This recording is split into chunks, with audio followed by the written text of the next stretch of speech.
Page number 305, physical deficit.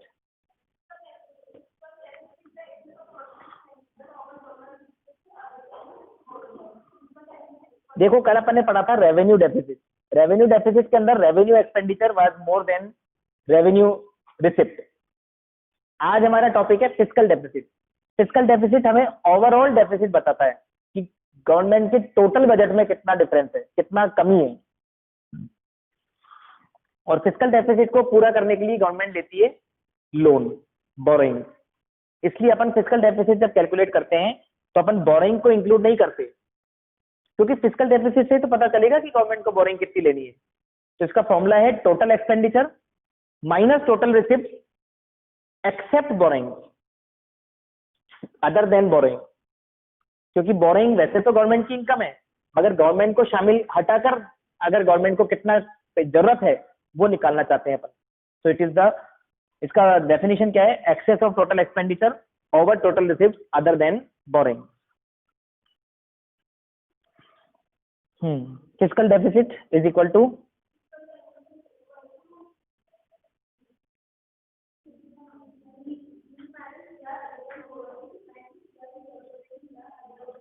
Budget expenditure minus budget receipt other than borrowing.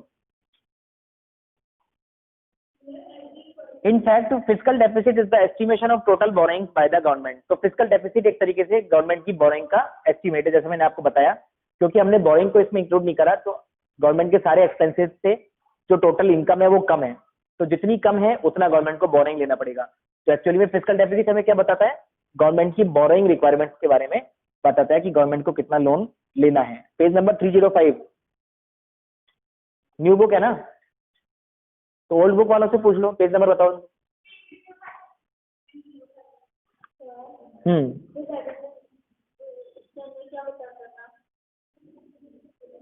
कि government की revenue expenditure ज्यादा है और रेवेन्यू इनकम कम है, मतलब गवर्नमेंट की जो रेगुलर इनकम है वो रेगुलर एक्सपेंडिचर से कम है, तो बताता है।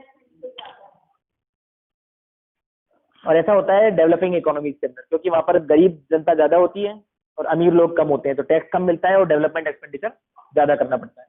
और फिजिकल डेफिसिट भी रेवेन्यू डेफिसिट के कारण भी बन सकता है और बिना कारण के भी बन सकता है, क्योंकि इसमें सारी चीजें आ गई। तो gross fiscal deficit is equal to borrowing plus from RBI plus borrowing from abroad plus net borrowing at home. क्योंकि बोरोइंग गवर्नमेंट 3 जगह से कर सकती है, हमने पढ़ा था पहले भी, आरबीआई से, लोकल पब्लिक से और फॉरेन से।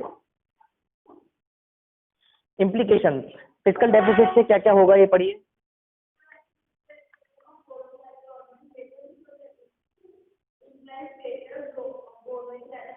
तो ये तो हमने समझ ही लिया कि जितना फिजिकल डेफिसिट होगा उतना ही गवर्नमेंट को बोरिंग भी करना पड़ेगा।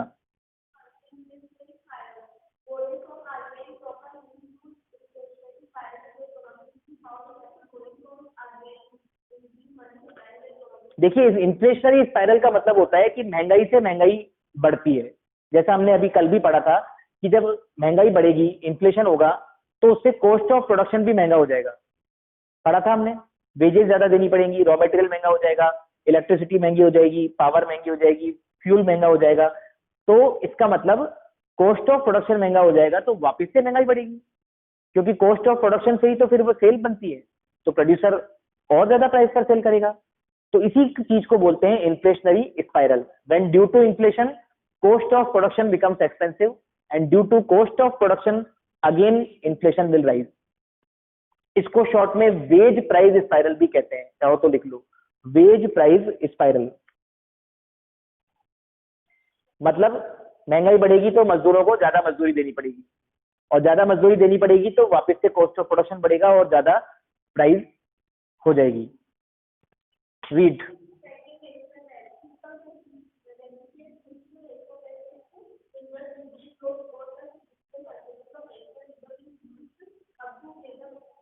तो जैसा हमने पढ़ा, फिजिकल डेफिसिट के कारण गवर्नमेंट को बोरिंग करनी पड़ेगी और बोरिंग के कारण नेशनल डेब्ट बढ़ेगा, मतलब कंट्री के ऊपर डेब्ट का बोझ बढ़ेगा, जो कि आने वाली जनरेशंस को चुकाना पड़ेगा। उससे जीडीपी ग्रोथ हैम्पर होती है।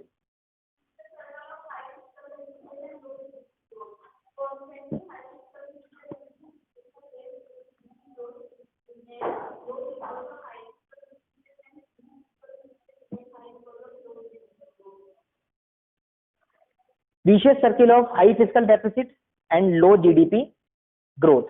जितना ज्यादा फिजिकल डेफिसिट होगा जीडीपी ग्रोथ उतनी कम होगी, क्योंकि महंगाई बढ़ेगी तो डिमांड कम होगी तो जीडीपी भी कम होगी, और जीडीपी कम होने के कारण वापस से फिजिकल डेफिसिट होगा, क्योंकि जीडीपी कम है मतलब इनकम कम है, इनकम कम है तो गवर्नमेंट को टैक्स कम मिलेगा, और टैक्स कम मिलेगा तो गवर्नमेंट का बजट फिर से गड़बड़ा जाएगा और वापस से फिजिकल डेफिसिट होगा। इसको बोलते हैं vicious circle of high physical deficit and low GDP growth. Physical deficit के कारण जीडीपी ग्रोथ कम हुआ, क्योंकि गवर्नमेंट के पास पैसा ही नहीं है, गवर्नमेंट को बोरिंग से काम चलाना पड़ रहा है और महंगाई बढ़ती जा रही है। और लो जीडीपी ग्रोथ के कारण वापस से फिजिकल डेफिसिट होगा, क्योंकि गवर्नमेंट को टैक्स पब्लिक से तो मिलता है, और अगर जीडीपी कम है तो पब्लिक टैक्स कहां से देगी।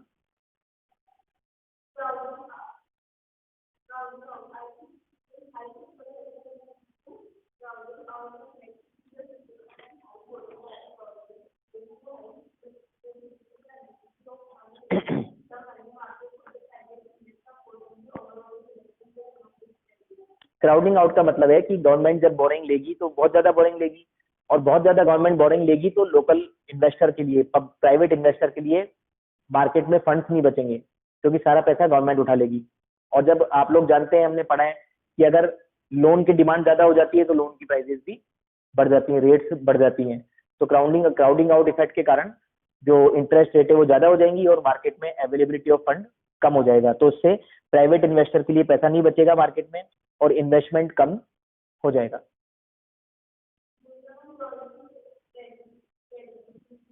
क्रेडिबिलिटी मतलब रेपुटेशन, गुडविल, गवर्नमेंट पे से विश्वास उठ जाएगा, पब्लिक का भी और फॉरेन नेशंस का भी, तो फिर कोई फर्दर लोन नहीं देगा।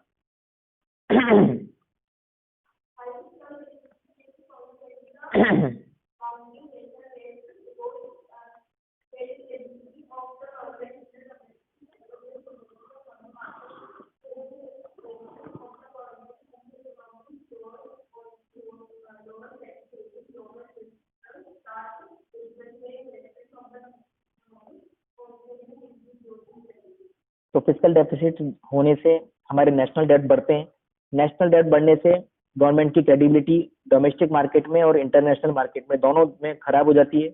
गवर्नमेंट की क्रेडिट रेटिंग कम हो जाती है, मतलब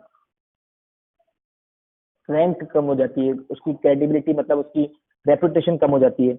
और लोअर क्रेडिट रेटिंग के कारण जो दुनिया भर के इन्वेस्टर्स हैं वो अपने इन्वेस्टमेंट को हमारी इकोनॉमी से हटाना शुरू कर देंगे, क्योंकि जहाँ की गवर्नमेंट खराब वो देश भी खराब, उस देश में कुछ नहीं हो सकता, अपना इन्वेस्टमेंट वो हटा लेंगे, तो उससे हमारे देश को और नुकसान होगा, हमारी जीडीपी ग्रोथ और कम हो जाएगी।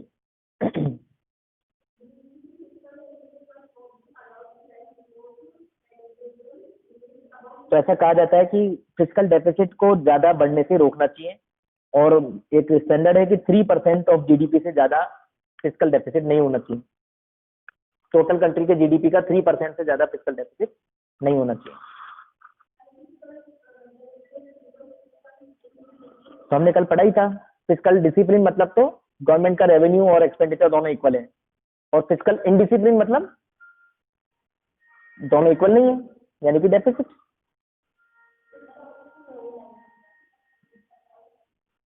फिजिकल डेफिसिट का मतलब है फिजिकल इनडिसिप्लिन, यानी कि गवर्नमेंट का रेवेन्यू और गवर्नमेंट का एक्सपेंडिचर इक्वल नहीं है, एक्सपेंडिचर ज्यादा है और रेवेन्यू कम है।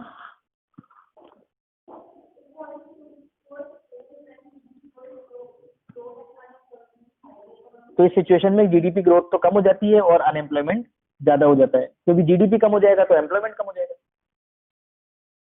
The economy slips into stagnation, economy एक रुकावट में आ जाएगी, स्टैग्नेशन मतलब ना आगे बढ़ेगी ना पीछे, and revival becomes difficult without foreign direct investment, और उसको वापस रिवाइव करना यानी कि वापस इस सिचुएशन से बाहर निकलना, रिकवर करना बिना फॉरेन डायरेक्ट इन्वेस्टमेंट के पॉसिबल नहीं है, क्योंकि कंट्री में तो पैसा बचा ही नहीं। प्राइमरी डेफिसिट निकालने का ऑब्जेक्टिव सिर्फ इतना सा है कि हम ये देखना चाहते हैं कि फिजिकल डेफिसिट के अंदर से इंटरेस्ट को हटा दिया जाए तो कितना डेफिसिट बचेगा, क्योंकि इंटरेस्ट हमें देना पड़ रहा है हमारी प्रीवियस बोरिंग्स के कारण। तो हम ये देखना चाहते हैं कि अगर प्रीवियस बोरिंग्स का इंटरेस्ट नहीं होता तो डेफिसिट कितना होता, तो वो करंट ईयर का डेफिसिट कहलाएगा, प्राइमरी डेफिसिट कहते हैं उसको।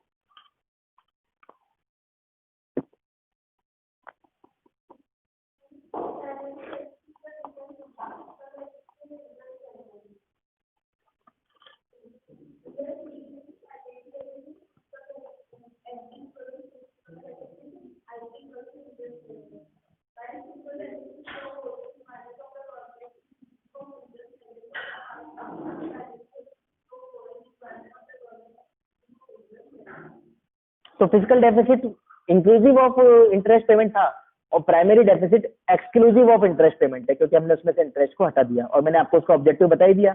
वी वांट टू कैलकुलेट कि अगर इंटरेस्ट नहीं होता तो कितना डेफिसिट होता।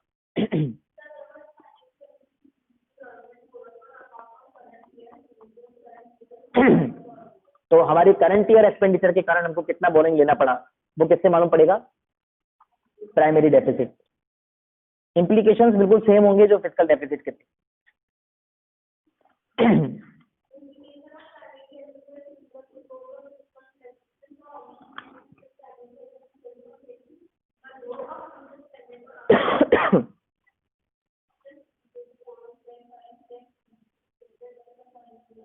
तो प्राइमरी डेफिसिट तभी बचेगा अगर current year expenditure current year revenue से ज्यादा है तो। डिफरेंस आपको दे रखे हैं, आप लोग पढ़ लेना। HOTS का पहला पॉइंट है, what does zero primary deficit mean? It means that government resorts to borrowing only to clear the backlog of interest payment. मतलब गवर्नमेंट का जितना भी डेफिसिट है वो किस कारण है? इंटरेस्ट के कारण है, क्योंकि हमने FD माइनस इंटरेस्ट करके देखा तो जीरो आ गया। मतलब जितना भी फिजिकल डेफिसिट है करंट ईयर में वो किसके कारण है? हमारी प्रीवियस बोरिंग्स के कारण, उन पे इंटरेस्ट देने के कारण।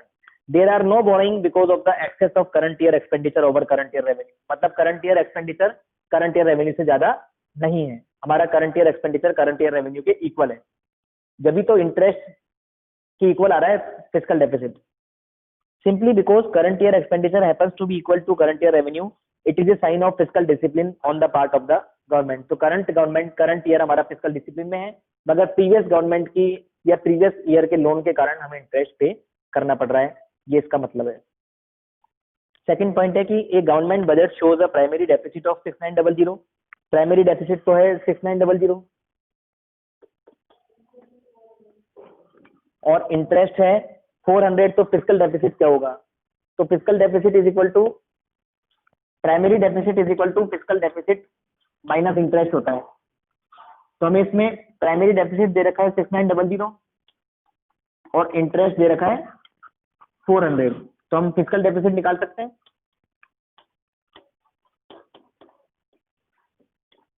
$7300। How can the gulf between capital expenditure and capital receipts be reduced without borrowing? Suggest two ways. Capital expenditure ज्यादा है और कैपिटल रिसिप्ट कम है, तो आप बोरिंग के अलावा ऐसा क्या करें जिससे कि ये गल्फ कम हो जाए, दोनों के बीच में गैप कम हो जाए? तो अदर कैपिटल रिसिप्ट करिए। अदर कैपिटल रिसिप्ट क्या थी? एक तो था रिकवरी ऑफ लोन, एक था डिसइन्वेस्टमेंट। तो आप लोग अपने शेयर्स बेचिए, मतलब कंपनी वो गवर्नमेंट अपने शेयर बेचे, डिसइन्वेस्टमेंट करे, अपनी पुरानी किसी बिल्डिंग्स को बेचे, असेट्स को बेचे, और या फिर रिकवरी ऑफ लोन करें अगर दे रखे हैं तो मैंने बिल्डिंग बेची, शेयर बेची, वो असेट ही तो थी। The government can resort to disinvestment, selling its stack in public sector undertaking, and also government can sell its surplus land. Can there be physical deficit without revenue deficit? क्या physical deficit हो सकता है अगर revenue deficit नहीं है तो भी? Yes, हो सकता है, क्योंकि फिजिकल डेफिसिट में तो ओवरऑल एक्सपेंडिचर आ गया ना, रेवेन्यू डेफिसिट में तो सिर्फ रेवेन्यू एक्सपेंडिचर आया था। चलो रेवेन्यू एक्सपेंडिचर और रेवेन्यू इनकम तो बराबर है, मगर कैपिटल एक्सपेंडिचर ज्यादा हो गया तो फिजिकल डेफिसिट हो जाएगा ना। कैपिटल एक्सपेंडिचर में क्या क्या आता है? असेट्स बनाना, रोड्स, डैम, ब्रिजेस, गवर्नमेंट के तो बहुत सारे कैपिटल एक्सपेंडिचर होते हैं, तो कैपिटल एक्सपेंडिचर के कारण भी फिजिकल डेफिसिट हो सकता है, कोई खास बात नहीं है इसमें। Obviously, yes, because fiscal deficit is worked out by accounting for both the revenue and capital receipts and expenditure. So that even when revenue receipt and revenue expenditure are balanced, there could be excess of capital expenditure over capital receipt causing fiscal deficit. Fiscal deficit हो सकता है। Page number 308 पर जो आपको एक example दे रखा है वो 2018-19 के सर्वे पे डिपेंडेंट है, और इसमें आपको सारी चीजें गिवन है, बस आपको फॉर्मूला अप्लाई करके डेफिसिट निकालने हैं। तो आप लोग देख लेना इसको। आगे देखो, बैलेंस्ड एंड अनबैलेंस्ड बजट।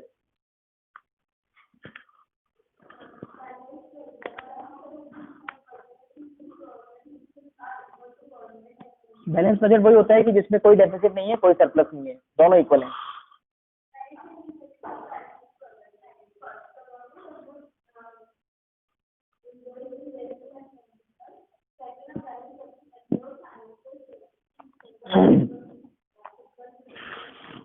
तो बैलेंस बजट का मतलब है कि गवर्नमेंट कोई फालतू एक्सपेंडिचर नहीं करेगी और फाइनेंशियल स्टेबिलिटी रहेगी, फिजिकल डिसिप्लिन रहेगा।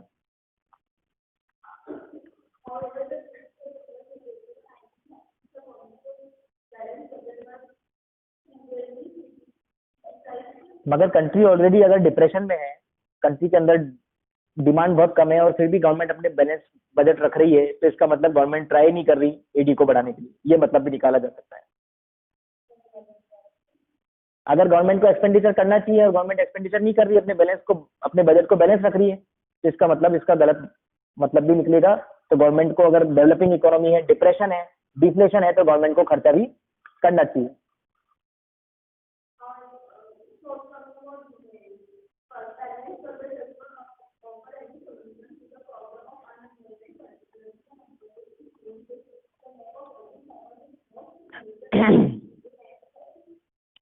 तो अगर लैक ऑफ एग्रीगेट डिमांड के कारण अनएम्प्लॉयमेंट है और फिर भी अगर गवर्नमेंट कुछ भी नहीं कर रही, तो फिर ऐसे बैलेंस बजट का कोई मतलब नहीं है। गवर्नमेंट को ऐसी सिचुएशन में अपने एक्सपेंडिचर को बढ़ाकर ज्यादा से ज्यादा लोगों को एम्प्लॉयमेंट देना चाहिए जब डिप्रेशन में हो country.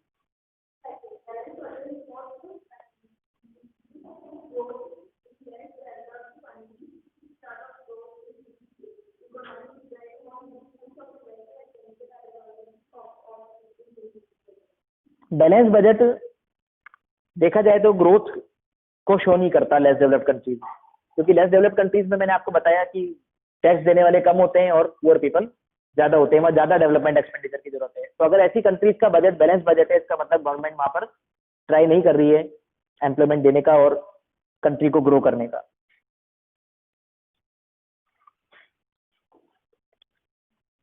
Does balance budget leave aggregate demand unaffected in the economy? ये पॉइंट किसी काम का नहीं है, इसको आप कॉमिट करिए। अनबैलेंस बजट पढ़िए।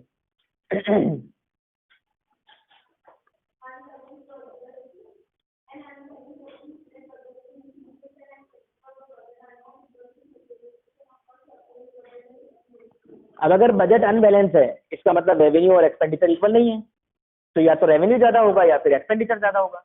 अगर रेवेन्यू ज्यादा है, इसका मतलब सरप्लस बजट है, और अगर एक्सपेंडिचर ज्यादा है, तो इसका मतलब डेफिसिट बजट है, जो हम ऑलरेडी पढ़ चुके हैं। पढ़ो।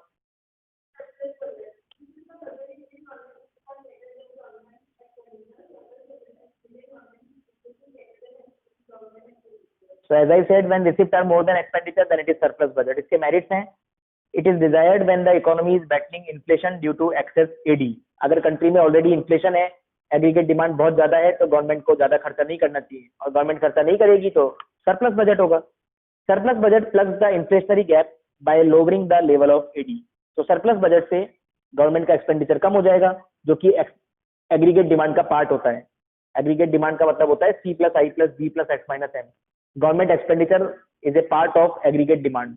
तो गवर्नमेंट एक्सपेंडिचर कम कर देगी तो एडी कम हो जाएगा, और एडी कम हो जाएगा तो इन्फ्लेशनरी गैप खत्म हो जाएगा। इन्फ्लेशनरी गैप का मतलब है कि एडी ज्यादा है और एग्रीगेट सप्लाई कम है। AD is lowered on account of rise in revenue collection by the government. तो इससे दो फायदे होंगे, एक तो गवर्नमेंट का सरप्लस है, इसका मतलब गवर्नमेंट ज्यादा टैक्स कलेक्ट कर रही है पब्लिक से, तो उससे भी एडी कम होता है, क्योंकि लोगों के पास पैसा कम होगा तो वो डिमांड कम करेंगे।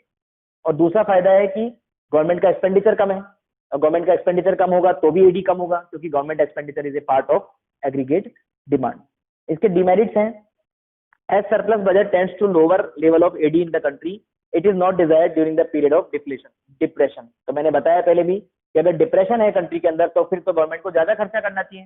फिर गवर्नमेंट सरप्लस बजट रख के क्या कर रही है? तब तो हमने बैलेंस बजट को भी बुरा माना है डिप्रेशन में, तो सरप्लस बजट को कैसे अच्छा मान सकते हैं?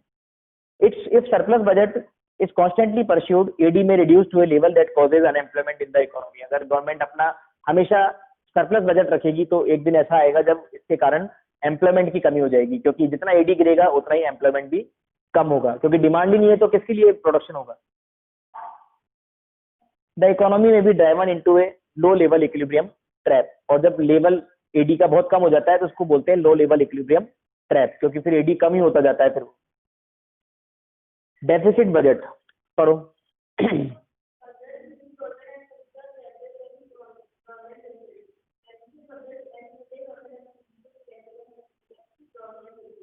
तो डेफिसिट बजट का मतलब है कि एक्सपेंडिचर ज्यादा है गवर्नमेंट का और रिसिप्ट कम है। तो ये तो इसके बारे में तो हमने पढ़ ही दिया इतना सारा, पढ़ते जाओ।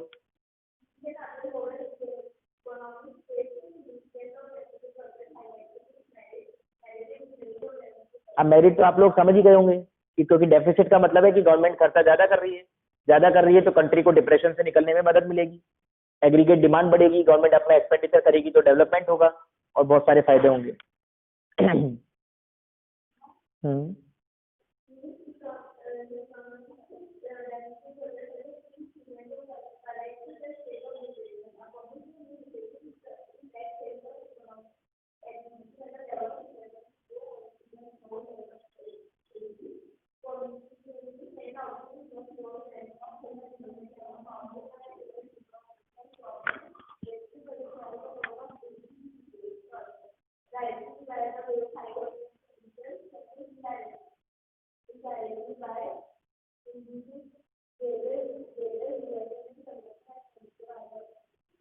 तो इससे दो तरीके से एडी बढ़ेगा, एक तो गवर्नमेंट एक्सपेंडिचर करेगी तो एडी बढ़ेगा, और गवर्नमेंट एक्सपेंडिचर करती है इंफ्रास्ट्रक्चर को बनाने में, तो उससे इन्वेस्टमेंट फ्रेंडली एनवायरनमेंट बनेगा कंट्री के अंदर, तो फिर प्राइवेट पीपल भी अपना इन्वेस्टमेंट बढ़ाएंगे तो उससे भी एडी बढ़ेगा। इसलिए बोला गया है indirectly bye inducing greater expenditure by the people.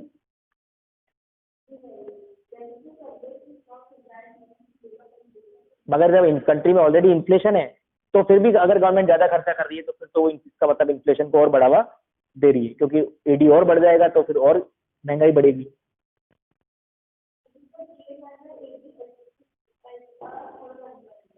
और इन्फ्लेशन का मतलब ही यही होता है कि एडी एग्रीगेट सप्लाई से ज्यादा है कॉरेस्पॉन्डिंग टू फुल एम्प्लॉयमेंट।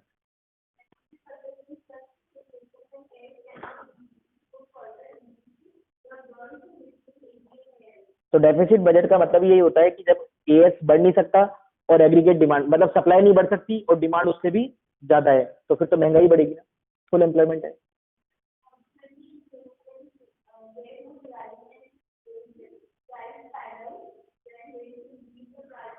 मैंने बताया था इन्फ्लेशनरी स्पाइरल को वेज प्राइस स्पाइरल भी कहते हैं, और इन्फ्लेशन से वेज प्राइस स्पाइरल होने का खतरा रहेगा, मतलब महंगाई बढ़ती ही जाएगी। नेक्स्ट चैप्टर देखो, चैप्टर 11 फॉरेन एक्सचेंज रेट।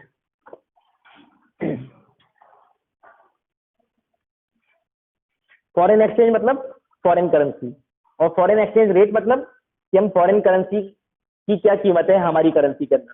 तो अगर मैं बोल रहा हूं कि $1 is equal to 70 rupees, then it means it is the foreign exchange rate and dollar is the foreign exchange for us. Ayushi पढ़ो।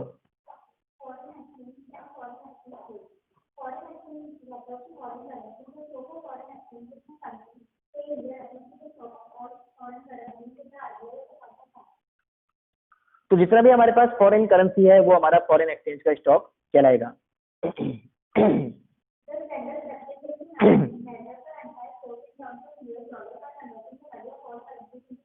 और ये एक स्टैंडर्ड प्रैक्टिस है कि हम हमारे सारे फॉरेन करेंसी के स्टॉक को यूएस डॉलर में कन्वर्ट करके मेजर करते हैं।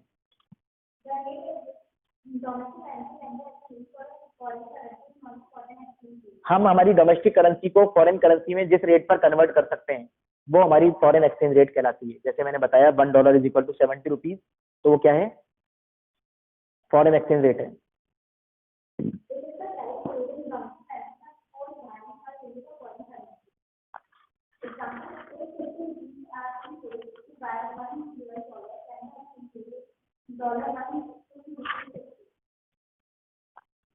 डज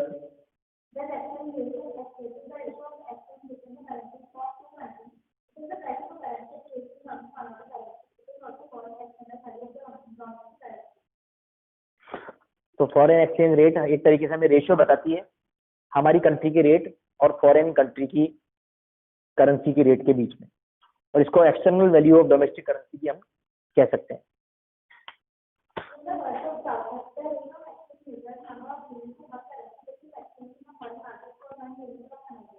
तो एक फॉरेन करेंसी के बदले में दूसरी कंट्री की कितनी करेंसी मिलेगी, that is known as foreign exchange rate. Flexible and fixed exchange rate.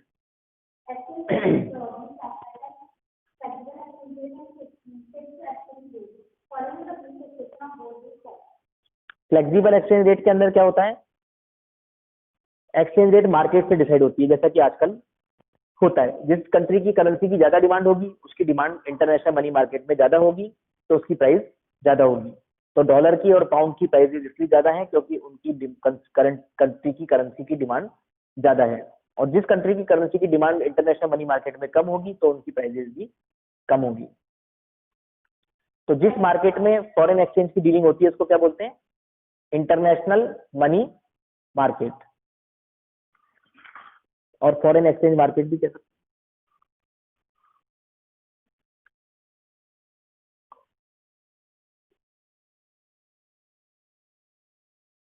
Flexible rate of exchange, also called floating rate of exchange, is that rate which is determined by the supply demand forces in the foreign exchange market. It is also called free exchange rate. तो तीन नाम हो गए, flexible exchange rate, floating exchange rate और free exchange rate, as it is determined by the free play of supply and demand forces in the international money market.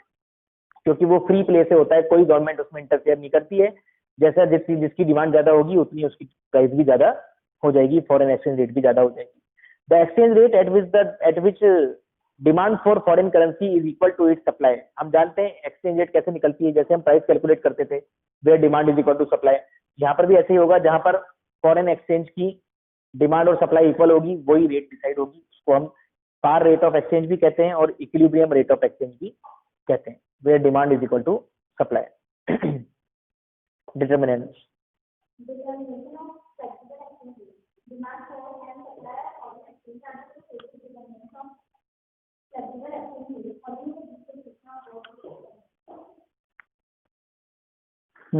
तो दो ही determinant है।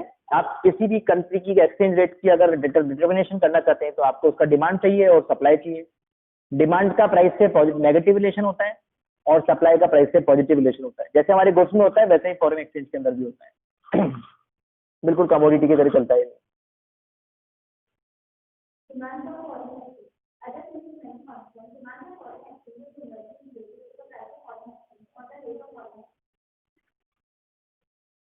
Thus higher the rate of foreign exchange, lower the demand for foreign exchange and vice versa.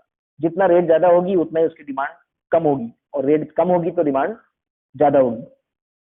Negative relation है। तो इसका diagram कैसे बनेगा? Negatively slope, जैसे demand curve बनता है वैसा ही बनेगा। Diagrammatically, demand for foreign exchange is indicated by a downward sloping curve.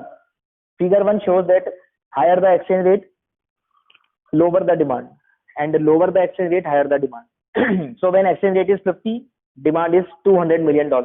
देखिए आप इसमें, और जब exchange rate हो गई 70 तो डिमांड हो गई $100 million। क्लियर है? प्राइस बढ़ गई तो डिमांड कम हो गई। Supply of foreign exchange is positively related to price. पढ़ो।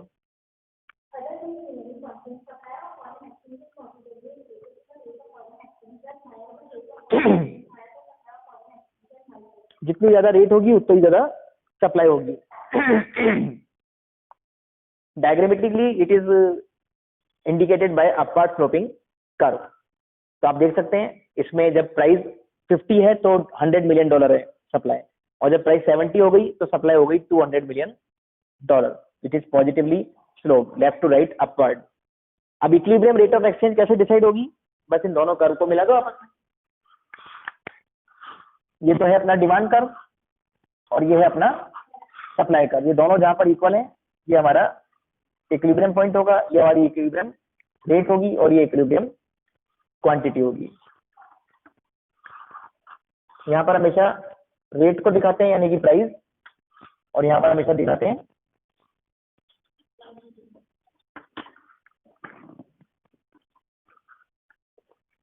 पढ़ो equilibrium rate of exchange.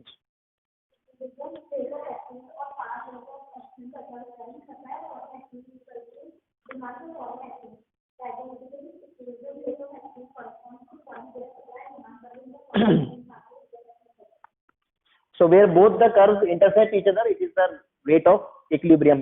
It is also known as par rate of exchange and equilibrium rate of exchange, the point where demand and supply are equal. Determination. Price is the foreign exchange rate. So अब इसका determination देखिए, जैसे अपन 11 में पढ़ते थे, अगर आपकी price, आपकी रेट अगर कम हो गई तो क्या होगा? आपकी सप्लाई कम हो जाएगी और डिमांड ज्यादा हो जाएगी। इसको इससे मीट करके देखिए, तो इतना आपके पास क्या हो जाएगा, ए बी के बराबर एक्सेस डिमांड हो जाएगा। और आप लोग जानते हैं जब किसी चीज की एक्सेस डिमांड होती है तो प्राइस बढ़ती है, और प्राइस बढ़ के वापस कहाँ आ जाएगी, इक्विलिब्रियम पॉइंट पर आ जाएगी। और अगर आपकी प्राइस गलती से R2 हो गई किसी भी अदर फैक्टर के कारण, तो क्या होगा, एक्सेस सप्लाई हो जाएगी। ये पॉइंट जो CD है किसको शो कर रहा है, एक्सेस सप्लाई को। और एक्सेस सप्लाई के कारण क्या होता है, प्राइस रिड्यूस होती है, तो फॉरेन एक्सचेंज रेट वापस कहाँ आ जाएगी, इक्विलिब्रियम पर आ जाएगी। इसको बोलते हैं मैकेनिज्म, प्राइस मैकेनिज्म। R1 मतलब price lower than equilibrium. When price will be lower than equilibrium, then the supply of foreign exchange will be lower than the demand of foreign exchange. So there will be excess demand, and due to excess demand, foreign exchange rate will rise, and again it will be equal to the equilibrium rate. Yes, correct. In figure 3, supply and demand are measured on x-axis and exchange rate on the y-axis. जैसा मैंने बताया, exchange rate को हमेशा y-axis पे दिखाएंगे। DF is the demand curve, सबको दिख रहा है, DF demand curve है, and SF is the supply curve. Both these curve intersect at point E. दोनों कर्व कहाँ मिल रहे हैं, उस पॉइंट को क्या बोलते हैं, it is an equilibrium point, and OR is the equilibrium rate of exchange. OR equilibrium rate of exchange हो गई, और OQ equilibrium quantity हो गई। If the rate of exchange rises to OR1, इसने उल्टा ले रखा है, ऊपर ले रखा है OR1, then supply of foreign exchange ON, book के डायग्राम में देख लीजिए, ON ज्यादा होगा OM से, मतलब सप्लाई ज्यादा होगी और डिमांड कम होगी, इक्विवेलेंट टू MN। यहां देख लो, नहीं तो डिमांड, सप्लाई ज्यादा होगी और डिमांड कम होगी, एक्सेस सप्लाई हो गई CD के बराबर। इससे क्या होगा, supply being more than demand, rate of exchange will come down to OR, क्योंकि सप्लाई ज्यादा है डिमांड कम है, एक्सेस सप्लाई के कारण एक्सचेंज रेट वापस कम डाउन होकर कहाँ आ जाएगी, OR पर आ जाएगी। On the contrary, if the rate of exchange falls to OR2, मतलब यहाँ आ जाएगी, तो क्या होगा, then demand will be more than supply, demand ज्यादा होगी और सप्लाई कम होगी। तो एक्सेस डिमांड कितना है, AB।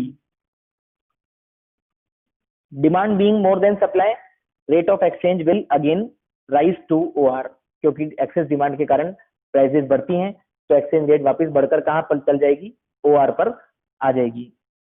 Rate of exchange will ultimately be determined at a point where demand for and supply of foreign currency are equal. चलो यहीं तक पढ़ेंगे आज, आगे कल पढ़ेंगे।